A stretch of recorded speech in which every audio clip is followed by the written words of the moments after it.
It is officially day one of grandmother duty. My little munchkin finally made it, and I'm so excited. I'm hoping it's going to be a good month and a half. Fingers crossed. Anyway, I thought I'd share with you some of the things that I needed to do prior to the baby boy coming and visiting. So first off, I really needed to get these books on the shelves in my reading room, and I made a huge dent in the books that I needed to get on the shelf, but we are by no means finished with this room. I feel like I can just take it to a whole new level. And I have ideas. And at some point, I'll be able to share those ideas with you guys. But right now, this is what we're working with. And like I said, I needed to get most of the books up on the shelf. So that's one thing that I needed to do. The other thing that I needed to do, and these are totally not related to having my grandson here. These are just projects that I wanted to put a dent in before he got here. Repotting my plants, getting that mirror backsplash up on the wall in the back kitchen. I have a couple of outside projects that I need to take care of. And I also wanted to culling my wardrobe so that I can really have a true, genuine capsule. Of course, those are the things that are pressing for me, not necessarily for the baby.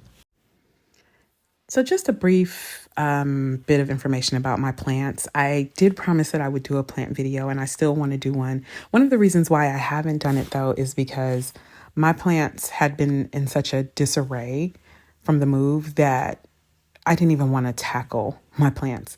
But both of these that I'm repotting are huge fiddly fig plants that I grew both from much smaller plants. The tall one was always pretty tall, but it had leaves going all the way from the bottom to the top, and I cut them back, and now it is branching off. It's really cool. And the shorter one, I've had that one since it was a baby plant, and they need to be repotted often, which can be a huge feat, and it's a lot of cleanup. I repotted the bird of paradise a few weeks ago, and I still have another huge fiddly fig that I need to repot as well. I also repotted my monstera, but more on that later. I'm also trying to find my personal style. My body is changing, and I'm just trying to get back to my uniform. I love black on black, and I'm learning that while low-rise jeans may not have been popular, or low-rise pants may not have been popular with a lot of people, when you have a short, squatty torso like I do, they actually really work, especially when your stomach is starting to get flat. I also ordered this dress from Douyin. I've already worn this dress, and I love it. If I have a picture of it, I'll insert it here. The other thing that I'm trying to get done too is reading. I've been reading this book, Station 11, and it's taken me a little bit longer than I thought it would, but I've been reading it, and I know that once the baby comes, I'm going to have to snatch moments of reading whenever I can. So these are all things that I've actually been doing in the days leading up to him coming here. I actually had about 4 days because my hubby flew out to California to get him over the 4th of July holiday. And I had about 4 days to do all of this. And as you can see, I'm leisurely enjoying reading and eating my Panera soup, broccoli cheddar soup, and their new Southwest salad, which is so good. Just taking some time for myself, doing things that I probably won't get to do for about a month and a half, or at least not do in such a leisurely way. So it's a balance. I'm balancing the things that I have to do and the things that I want to do so that I can balance the things that I have to do and the things that I want to do when the baby gets here. The only difference is that the actual things, the priorities, they're going to change. Taking time for a little bit of self-care, taking time to watch my YouTube videos and to organize things so that when he's here, I'm not frazzled and I can just enjoy him and have fun. By the way, and this is not an ad or anything, but I just want to big up this Kiehl's lotion. This is, I'll insert it on the screen. It's the Creme de Corps Kiehl's body lotion. I really love the whipped body butter. But when I went to purchase the whipped body butter, they were all out. All they had was the the bottle. So I got 2 of them because this is the best lotion, you guys, honestly. And the body butter is even better. So I highly recommend, and I just kind of wanted to show it to you.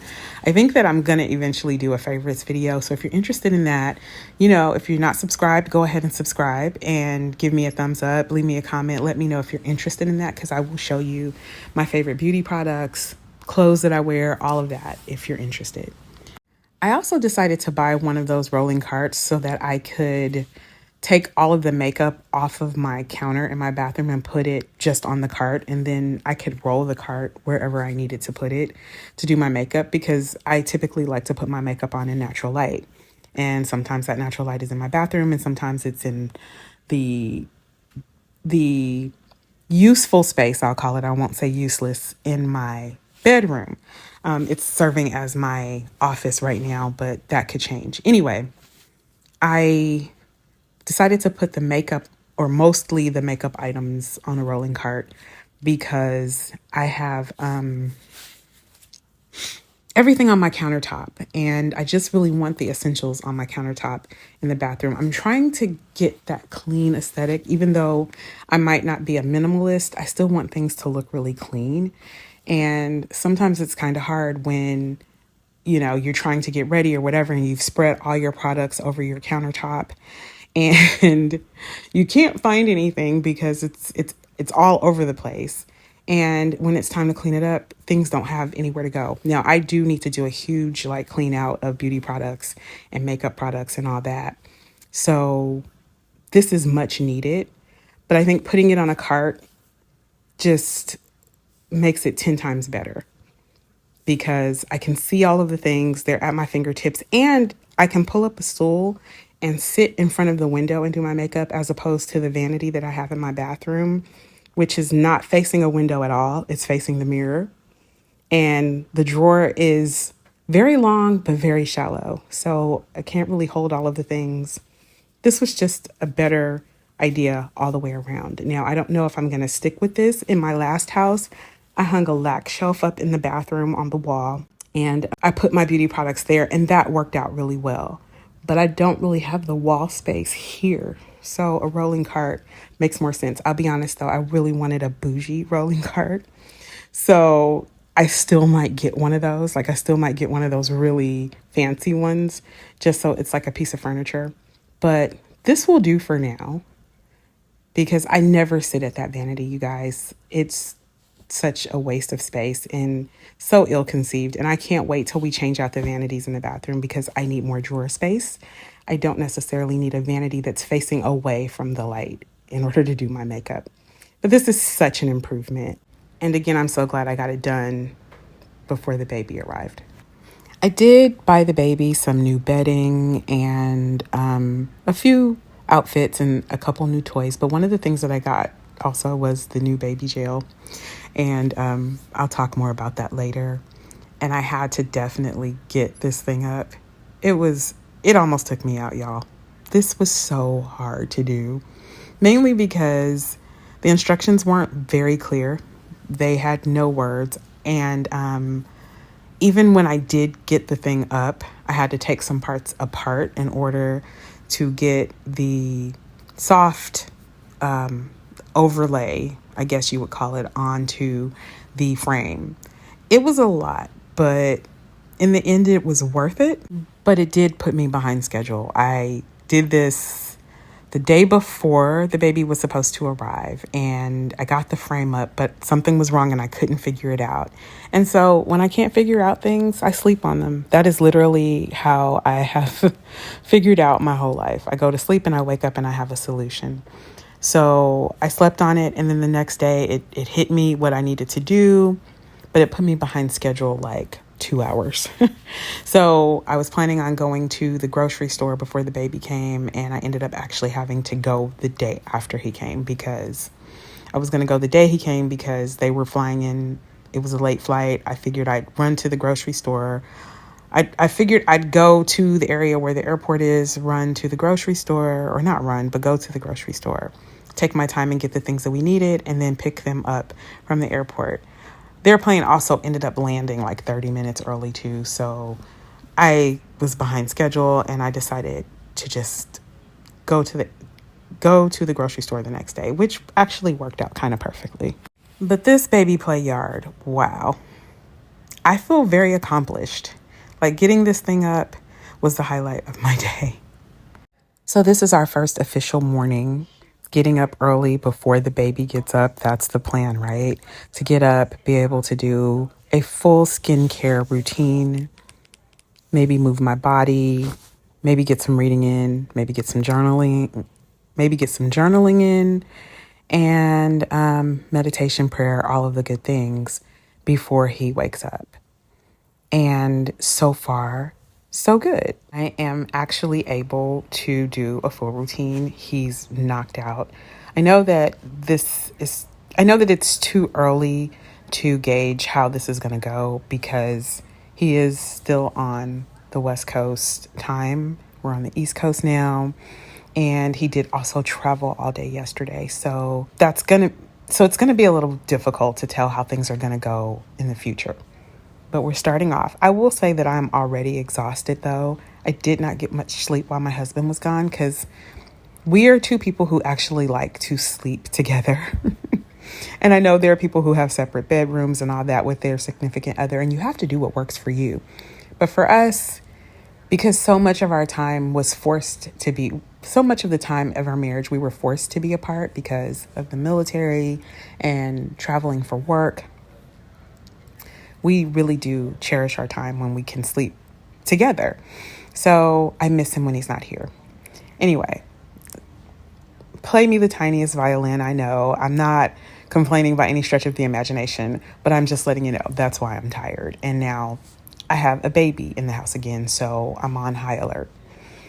So these moments are very important. It's important to get my skincare done. You know, if I'm going to be that grandma, got to get my skincare done. Got to make sure that I'm doing my lymphatic massages and all of the things, even while the baby is here. So I started off this particular morning skincare routine with the Rhode glazing milk. I have been using this now for about a week. Oh, I love it. It lives up to the hype. Everything that you've heard about it is true. It just preps your skin for the ultimate hydration, preps your skin for all of the skincare you're going to use after, and it bolsters your skin barrier. It has hyaluronic acid, which is not something that I like to use. I've said this before by itself, but it has hyaluronic acid as well as copper peptides, which I love that I'm getting my copper peptides. That's the first step in my routine. I'm getting that, and I don't necessarily have to use a separate product to get that. That also helps with the glow. And I do believe it also gives kind of a tightening effect too. So you're fixing your skin barrier, you're getting that glow, and you are hydrating your skin. I love it. I also use the Rhode Peptide Cream, which is also good. It's a glazing cream as well, so it's the next step. I don't use this every day, but it's a good step also to help with, again, bolstering your skin barrier. And then I go in with Then I have the Charlotte Tilbury eye cream, which I really do love. It has so far been one of the few eye creams that I've used that I actually do see a visible difference, especially with the dark circles under my eyes. It's not super brightening, but I just notice a slight difference. And it also just feels really good. I feel like whatever it's doing it slowly, but it's working. And so I highly recommend it. I do like the Charlotte Tilbury Magic Cream as well, but I just think for the size of the jar, there are other better moisturizers out there. One in particular is the Tatcha Dewy Skin Cream. Oh, that is so wonderful. But I typically only use that one at night because it is a thicker moisturizer. I'm also now using the Tatcha sunscreen. I love it. That's my 2 fingers worth or 2 cheeks worth of sunscreen. You know, you got to make sure you have enough so that it's actually doing what it's supposed to do. So you want to create that nice film. Now, this does start off with a white cast, but you rub it in while it's on for a while, it just kind of melts into your skin and it doesn't stay. It is a physical sunscreen. It has it contains zinc oxide, and I am a mineral slash physical sunscreen type of girl, because most chemical sunscreens make my eyes burn. So this just does the trick for me. This just works. And I was using Summer Fridays. I've used Summer Fridays for years, but I thought I needed to step up my sunscreen. And this is an SPF 50 as opposed to an SPF 30 that the Summer Fridays was. I don't think I was getting enough SPF. This cream is also very moisturizing as well. So I highly recommend.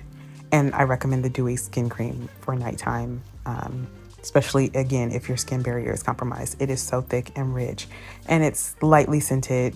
I have to brush my teeth, and then I'm just going to do a quick natural beat on my face. I don't know. We need another word for beat. So far, this has been a successful morning. I have been able to wake up.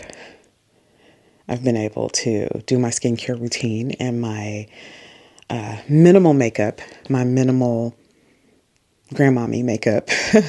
Anyway, I'm going to now take this time to, usually when I do my skincare, I will pray, I will meditate. I'm not usually, unless I'm making a video, obviously, but even when I was sitting there making the video, even though I was trying to make sure that I got the information for you guys, I was still kind of praying, thanking God for waking me up this morning, and kind of not so much meditating, but just thinking on the things that I want for the day. And waking up earlier is going to give me the opportunity to do that. I am almost finished with my book, Station 11, which I have been trying to read for about a week now. I was really supposed to be done with this book before the baby and my hubby got back, and that didn't happen because I was fighting with the baby playpen. They call it baby gel. I hate that we call it that, but we kind of started calling it that because the second time that my grandson came to visit, we didn't put up the baby gate immediately. We were like, okay, maybe, we can do without it. We'll see what happens. Because at that point, he was walking, but he was still like a toddler. So he was, we're thinking, oh, he can't really do much. And we were wrong. When we lived in the temp house, we had the baby gate, which was perfect. And then when we moved here, we were just like, oh, we'll set it up. And that was just me being lazy. I'll be very honest. I didn't really want to set it up because it was a pain. But by day 2, we had the baby gate up because this kid was all over the place. So by day 2, the baby gate went up, and my son was like, no, you got to put him in baby jail. If, you're going to get anything done, you're good for like an hour or two, depending. Ironically, now that he's a little bit older, he requests to go to baby jail. And so we try to tell him, like, no, it's not baby jail. It's your imagination station. Like, we've tried to come up with other things to call it now because he's old enough to understand, like, yeah, I go there, when, not so much timeout, but when my parents need a timeout or when the people watching me need a timeout. So he said it last night. He's like, I want to go to baby jail, but he has a new baby playpen, which is really a toddler playpen, and it has a basketball hoop, and it has the new imagination station. I'm sorry, you guys, my angle might be a little bit different because my SD card was full and I had to remedy that situation. But anyway, so the new baby playpen situation is it has a soccer goal. It has 2 actually, and it has a basketball hoop, and then there's those plastic balls that are in there, and I'm going to put more in there so that it could be like a fun place for a kid to like jump around and stuff. I also want to get him a tent. I think kids love those, so I think I want to get one of those, maybe for his bedroom. We'll see.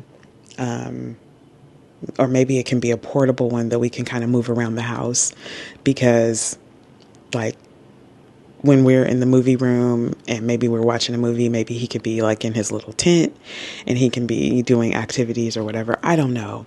I'm playing it by ear, but the key is to kind of keep him busy, to keep him, scheduled and doing things so that when it's time to go to bed, he goes to bed. I also want to get him on a routine because then he knows what he's supposed to do while he's here. And I think that's just good discipline for life in general. For the most part, his aunt and his dad were on a routine when they were kids, and loosely, but they knew what they needed to do first thing in the morning when they got up, and they had their routines throughout the day. Certain things that we did, throughout the week. Like we always used to clean on Wednesdays and Saturdays. That was the routine for us, and they weren't quite as scheduled. They naturally, as they grew up, went into sports and things like that. And I would imagine that my grandson will too. But he's a bright kid, but he's also super curious. And his aunt and his dad were kind of the same way. And one way that we were able to kind of keep them from tearing up the house and breaking things and writing on the walls and all that is we really did lean into giving them activities and then doing those activities with them. I actually really enjoy doing that. And I thank God that I'm at a place in my life right now where I can. I can still do that. I stayed at home with the kids for the most part when they were younger.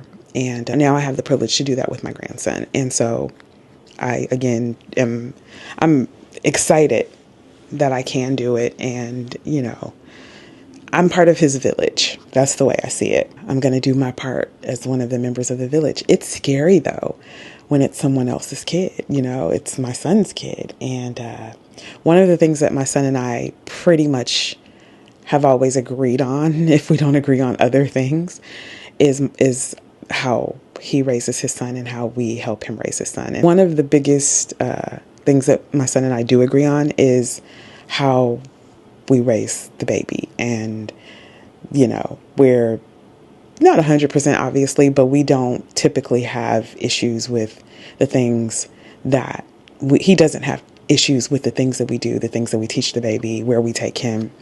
He seems to have full confidence that we're going to do pretty much what he would do, but, as grandparents, and that we're going to look out for the kid and we're going to take care of him because I love him as if I gave birth to him. I do.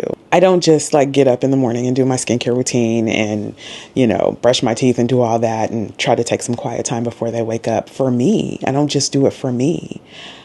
I also do it for them. I want to be the best I can be with them. And I was not a frazzled mom. That was not, I definitely had routines with my kids and I was definitely very regimented with them for the most part. I realized that it was our life together, not their life with me. So I tried to incorporate them into what I was doing whenever possible. And if there were times where I had to go somewhere and I didn't have a babysitter and kids could not go, then I either didn't go, or if the kids could go, I took them with me and I taught them how to behave. And I want to do the same with my grandson, and my son is doing that with him as well. So I feel like when you have children, when you do make the choice to have children and you do choose to keep your grandchildren, they're not an extension of your life. They are a part of your life. I think the one disagreement that we did have at one point was that he really wanted him potty trained a little bit earlier than he was ready for. And he didn't really want to listen to me when I said, that's not possible. Kids get potty trained when they do. That's, we learn. And I told him, I said, you're rushing it because you want him out of diapers. You want, obviously, not to have to clean up poop or whatever. I get it. And he is a smart kid and he does catch on really quickly. I was like, but potty training for kids is difficult under the best of circumstances, under the worst of circumstances. And kids are going to do, and they're going to have accidents, and you have to be patient and you have to understand that, you can't force it. And I think now he sees that. And ironically, when he kind of let go a little bit, the baby is doing much better. Knock on wood, because I'm sure at some point, accidents happen and it's fine because he's two. The baby's two. I mean, like, I can't wrap my brain around how advanced he is already at 2. And I kind of see that a lot with these new babies. It's not just him. It's like these new babies are very much like, they say sentient is the word. They are. These new kids are just sentient. I mean, I thought that his brother, I thought that his dad was pretty advanced, you know, as a kid. But this is on a whole different level. And I don't even know, as a seasoned, you know, mom, and I've had, you know, nieces and nephews that I've helped raise, I don't know if I'm even qualified sometimes for the level that he can be, especially because it's hard to reconcile when he's being really, really, really like just on it, and he's saying things and doing things that I'm like, you're 2, not 4 or 5, you know. And then when he acts like a 2-year-old, when he goes back to being a baby, because he is still a baby. And that's where the balance comes in. So that's what I had to do to get prepared for the baby to come, to get my mind right. And now he's here, and he's a rough and tumble boy. And while he's really a smart kid, he's also still 2. So I realized that this is a lot. As much as I didn't want to do anything this summer, because it's still hot, I definitely want to spend as much time with this kid as I possibly can. So I'm going to love you and leave you here. Thanks for watching my video, From That Girl to That Grandma. I guess these are the grandma diaries. I don't really know what I'm calling them, but thanks for watching. See you soon.